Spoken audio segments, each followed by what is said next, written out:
Hello everyone, welcome to the One Punch Talkshow. I am Nikhil Kundar, founder of One Punch MMA. We are here in the very first episode of our talk show with our head coach, Mr. Ido Pariente.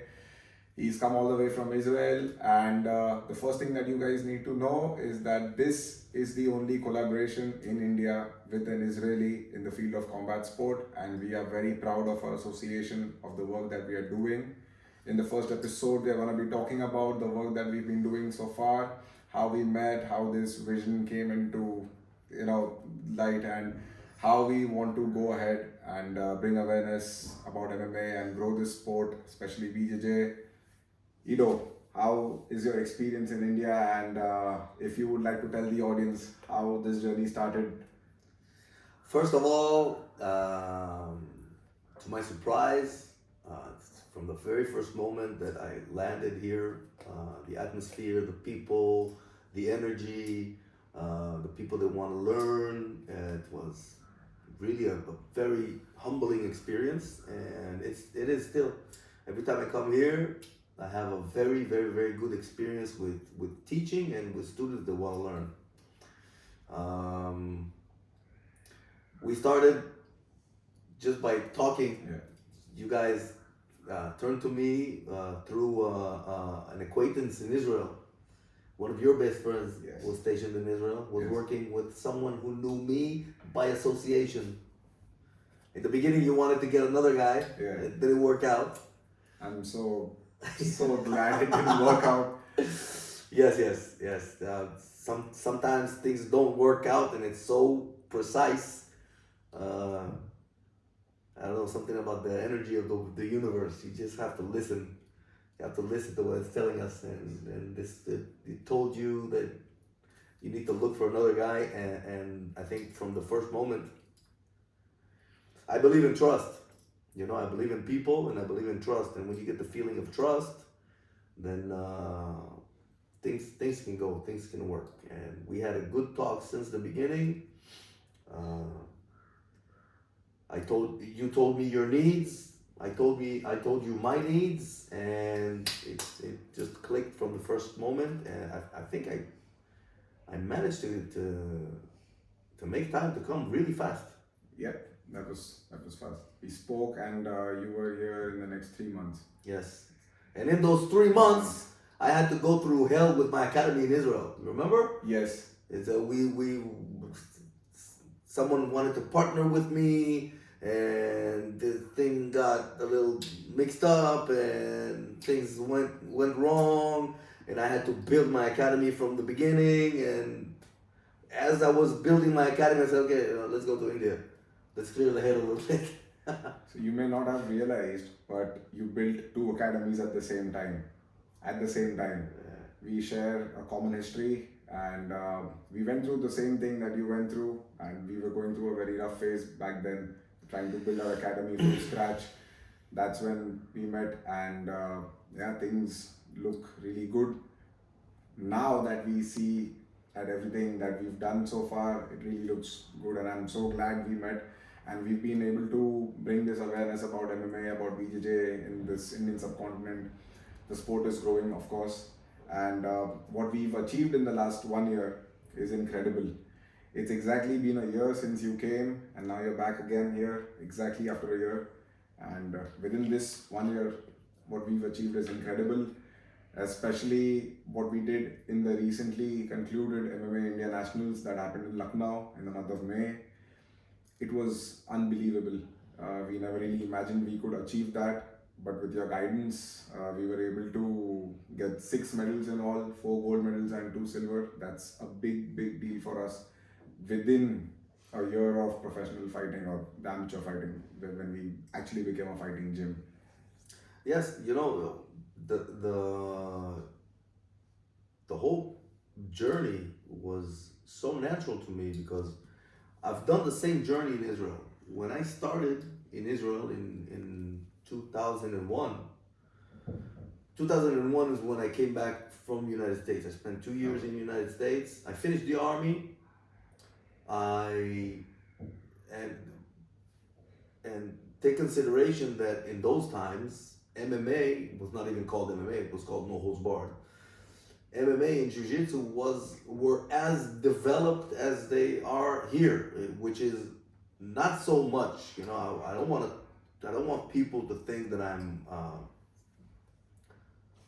disrespecting India, but there were not seminars with people that really know the art of Brazilian Jiu-Jitsu, people who didn't really fight professionally here in MMA.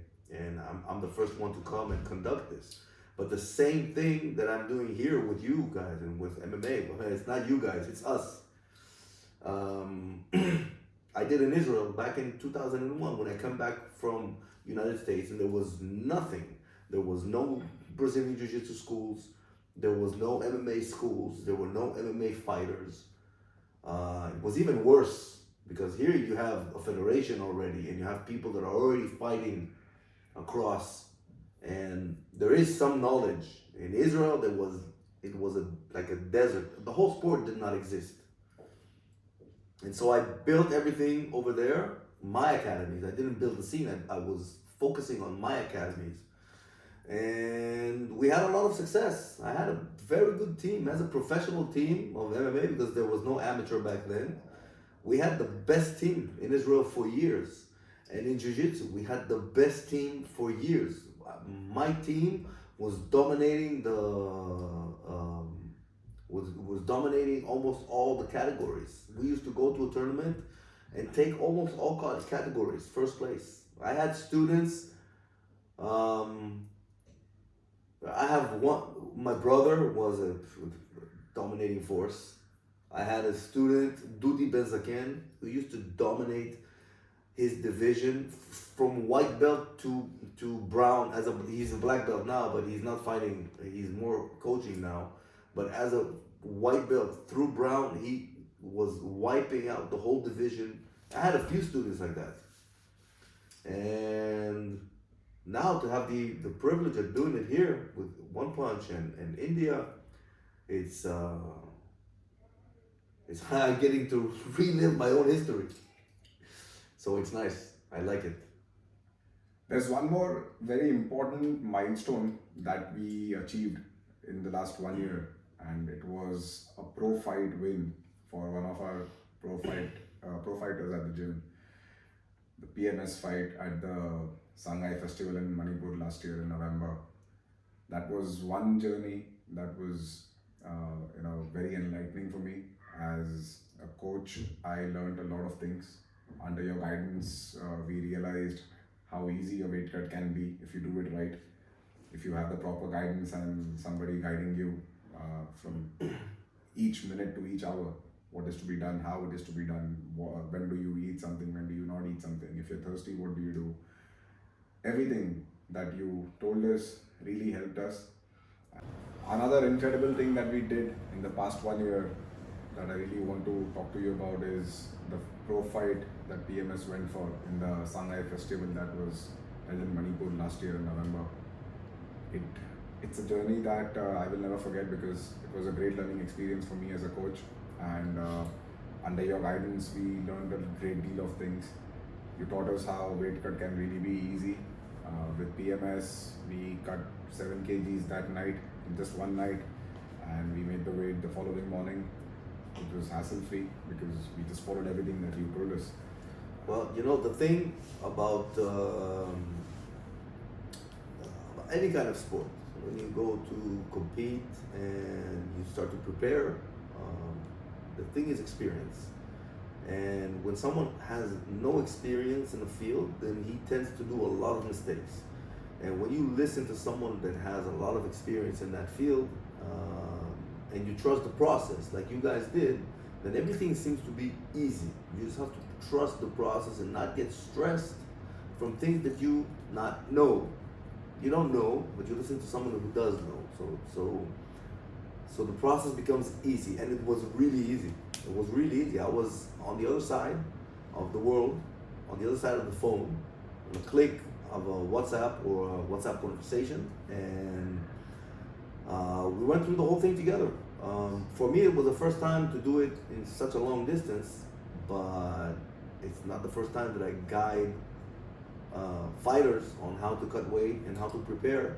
It's not the first time that I give somebody a training program. We did a training program of 6 weeks, which is a basic training program that I did myself, and a training program that I pass on to my professional fighters. You guys did the same thing, and that's why it succeeded. I saw the fight after, and it was a close fight. It was not a one-sided fight, but it was close. But it was obvious that PMS won, and PMS is a very talented athlete, and genetically he's gifted, Very. and he has a lot of potential. But the background, where he came from, and his coaching up until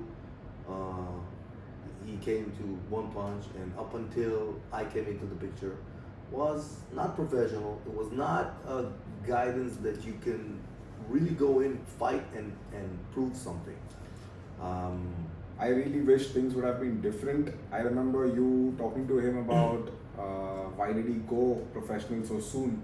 He would have been a great bet for a medal in the IMMAF World Championship. It would have represented India in the Amateur World Championship.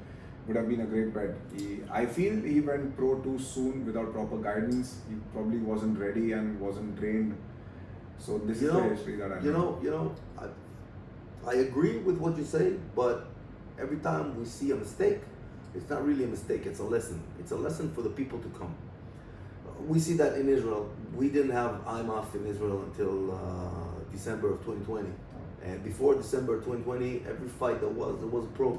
And people did pro fights, ridiculous pro fights. And you know how many coaches are coming to me and telling me, let's erase that fight. No, we can't erase the fight. You can't. It's written, it's done, and you can't even do it. Or some people are saying, this fight is not on Sherdog, don't tell anyone. I'm not going to tell anyone, but I already know, and I have a responsibility. So I cannot do this when this is lying. So it's a learning experience. He did what he did for other people to not make that mistake. Now you know. Now you guys have, India has IMMAF for many years, a lot more than Israel. And we know Sharif Bapu, we have a good relationship with him. We met through IMMAF, and we respect each other. And he sees the work that we're doing, and he sees the benefit of One Punch, and everybody can see the quality of fighters that are rising. Now everybody knows, look at PMS. PMS made a mistake. Don't make that same mistake. If PMS wouldn't have made that mistake, somebody else with that talent and that potential would have made that mistake. So his mistake is actually a contribution to everybody to learn. Don't make that mistake, and stay as an amateur as long as you can. Don't hurry to be a professional. Being a professional, you have a lot of responsibilities to the sport, to your team, to your family. As a professional athlete, you're gonna have to provide. If you can't be a professional athlete and fighting for $200-300. It doesn't make any sense. But as long as you get $1 per fight, you are already a professional. I'm not talking about people that are in the federation and the money gives them a scholarship. A scholarship does not mean that you're a professional. A professional means that you're getting paid per performance, and this is a completely different thing.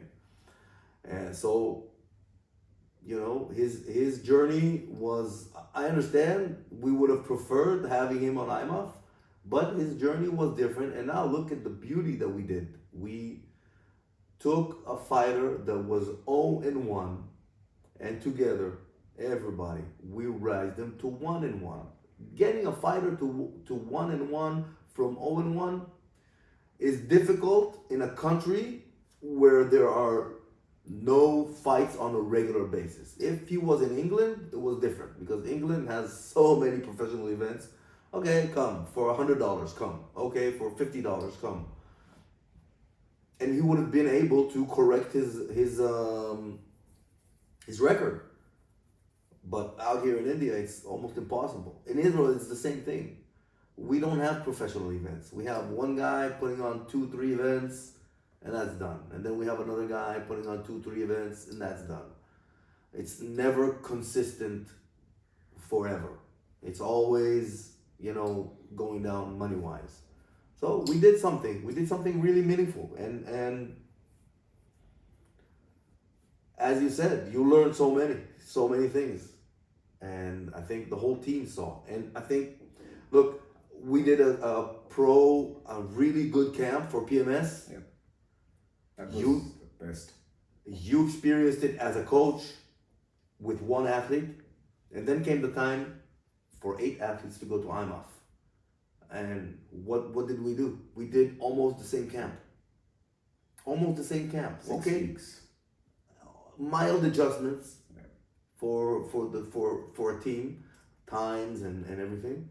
But it was almost the same camp. And look at the success. 4 gold medals, 2 silver out of 8. And some fights how many fights were ended on the first round? At least 6 to 7 fights ended in the first round. It's some of the fights, the difference in between the knowledge and I'm not talking about the ability, I'm talking about the knowledge of how to fight. Some of the fighters that lost looked really strong, but they don't know what to do with their strength.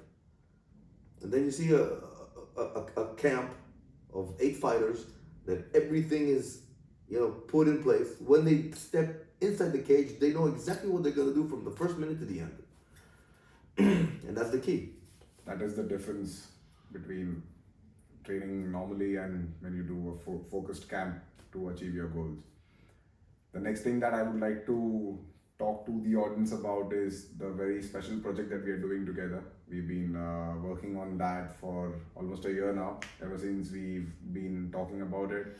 It's taken almost a year to come to fruition, and now that it is taking shape, it is just starting. I am really nervous about this because something like this has not been attempted before, and what we are trying to do here is also very challenging because we are dealing with the kids, and it's obviously not going to be easy dealing with the psychologies of so many children at the same place. And you know how kids these days are and how protected they are, and the exposure to a contact sport, a fully contact sport, and introduction to BJJ as a part of their curriculum, which will also help them learn the art of self-defense, help them improve on their confidence. But integrating this into their curriculum and having those kids doing BJJ on a regular basis is definitely very challenging. And of course, the curriculum that you will be designing for them for the entire year is also going to be very comprehensive, and I'm sure it will cover a lot of things. So this project has been very special, of course, and you've been contributing a great deal in setting this up and guiding us. What are your thoughts on the project that we are doing with the school? First of all, it's amazing, and I want to tell you that every time I post something about this project, I get a lot of letters from friends in Israel. They're, wow, this is incredible, this is amazing, I hope we can do this in Israel as well. So I think that it's like a stone that you throw into a pond and it creates waves. I think once this project really kicks off, but it already kicked off, but once it's moving, some projects there's a kickstart, and then you need to really push it and get it in the right direction and move. But once it's moving fluidly, I think it's going to make waves all over the world. This is number one. Number two, I didn't feel that you're stressed. You feel really calm about this. You're doing a good job. You're doing a good job. Every time we go to the school and we start talking to the parents and to the principal and to the people above, the whole concept gets a more the shape of it, the structure of it becomes more clear in my mind. this project is not going to be the same as learning jiu-jitsu in an academy, in a school, because this is going to be mandatory. So we're going to look at this as a physical education rather than training martial arts. But it's going to look like a physical education through martial arts. And the vision is self-defense and self-awareness of the body. So in jiu-jitsu, we learn how to move differently. We learn how to move, first of all, differently according to the floor. You learn how to make a 4-point base and walk on 4-point base, and you learn how to move when your back is on the floor. So it's two new dimensions that a person needs to learn how to move on the floor. This is one thing. And the second thing is you learn how to move according to another person, whether it be standing and holding somebody through resistance, or when you're on the floor and somebody's on top of you or you are on top of him. So you need to learn how to move. It's an education of the body more than it's a martial art for fighting. So this is this is the concept that I'm trying to be more clear in my mind. And we've been talking about making a curriculum, a training program for the whole year. So the coaches that are going to be teaching this, they will know each week what what the goal is, what they need to teach. And it's going to be really easy for them because they don't have to think too much. We are doing the thinking. Okay, what do they need to learn? They need to learn how to break fall. They need to learn how to throw. They need to learn how to block and close the distance. They need to learn how to escape when someone is hugging them a certain way. They need to learn how to defend when someone is pinning them to the ground. It's all taking into consideration and getting built in a structure that anyone can do. We're not looking for athletes. The students that are going to be doing it, if they're going to be interested in taking this to the next step, okay, now it's time to go to gyms. So the beauty of it is that we're educating people to explore new ways to get in shape, and important ways to get in shape, and new ways to compete, and important ways to compete, whether it be Brazilian Jiu-Jitsu or MMA, the both. This is also a great way to get the children out of their homes from the tablets and the mobile phones and the games that they keep on playing, the digital addiction that they have. It's a great opportunity for us to guide the next generation of this country to shift their focus from whatever they're involved in right now. I remember when we were kids, we used to be out all day playing, and our mothers used to come looking for us. Where's my child? You need to come back home now. So that is not the case. I remember when I was a kid, I used to be a kid that was more at home, but my brother, my mom told him 2 to 4, you're sitting down at home and you're doing your homework. He used to sit like that with the watch. The 4 o'clock, bye, and he's out. So, but yeah, so look, the people who need to be more educated are the parents and not the kids. Kids are kids, and kids will evolve no matter what their parents do. Did you stay at home when your parents told you to stay at home? No. Did you come back home when your parents told you to back home? No. And look, you grew up just fine. Yeah. You're a businessman. You had 2 businesses or more. You're doing well. So the people who need to be educated are the parents. You know, we were talking about all these things in the school, and the parents are asking questions that to me sometimes seem a little ridiculous. I'm sorry, I don't mean to offend the parents, but they're driven by fears of something will happen to my kid if he does that. No, look, what a big community in the world is training jiu-jitsu and everybody's fine.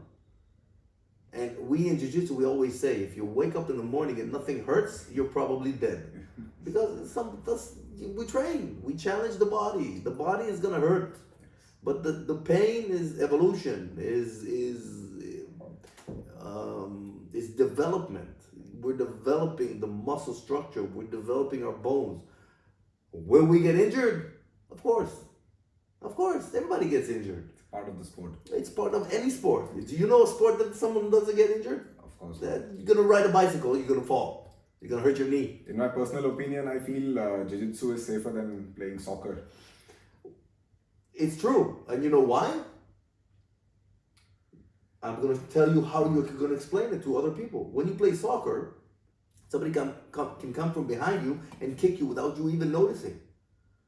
And in jiu-jitsu, no one can do to you anything that you weren't prepared before, that you didn't learn. The statistic that something like that can happen is much lower.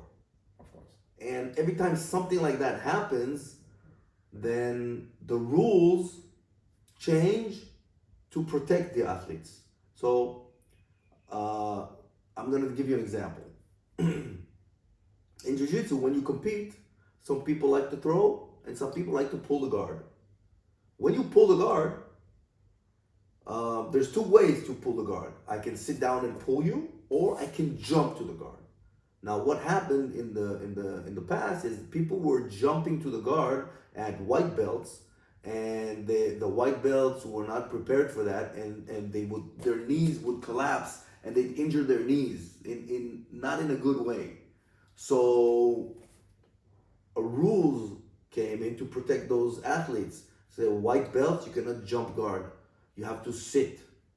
And what happens when you get in a higher belt division?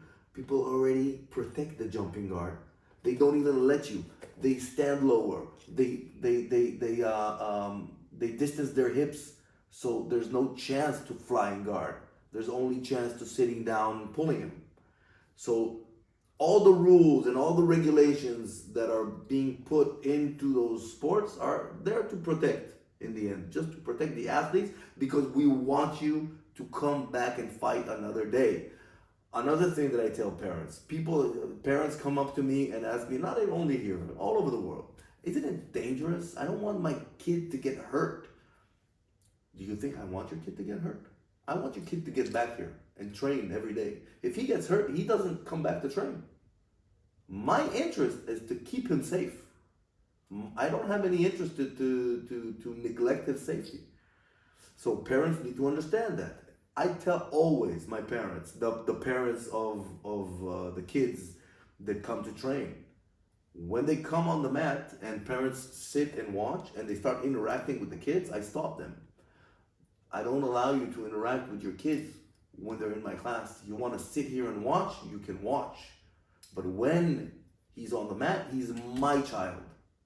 He's under my supervision and he's under my care. Don't worry. I'm going to treat him like he's my own son. So Ido, it was wonderful having this conversation with you for our first episode. And I'm sure this will give the audience, the viewers, a brief idea of what we've been doing and how we're planning to go ahead in the coming episodes. We're going to be talking more about how we plan to grow and what the vision really is, where we are going. I would really like to thank you for this opportunity, for all the knowledge that you share, for every time you come here, and the way you teach us is just so captivating, and everything that we absorb from you is helping us evolve into something so much better each day.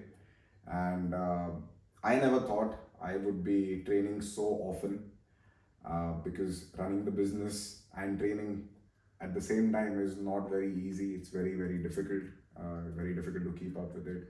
But you are always constantly motivating me, and my hunger is something that makes me go back to the mats over and over again and train so often. And I'm just so grateful for this opportunity. I'm grateful to God, I'm grateful to everyone that I am so lucky, I'm so blessed that I'm able to follow my passion, something that I really, really love. And with you, and also I would like to thank our president of the federation, Mr. Sharif Bapu, for being a great colleague to you, being very supportive, and he's also guiding us in the right direction to grow the sport. And yeah, so over to you, Ido. I'm having a good time teaching here, and running a business and trying to train is something that I did all my life, so I can really relate to what you're going through. And having a marriage and running a house, and you're running another business, and I can really relate. And you're doing a great job, man. You're doing a great job. And you know, life is about reflections. You know, you see when you meet somebody and you have a good interaction with him, is because you see things in him that you see in yourself. And the more things you can relate to, the more you can connect and get a better bond. So this friendship and this partnership is for many years. Of course. Thank you so much. Thank you so much. Thank you, guys. See you soon again.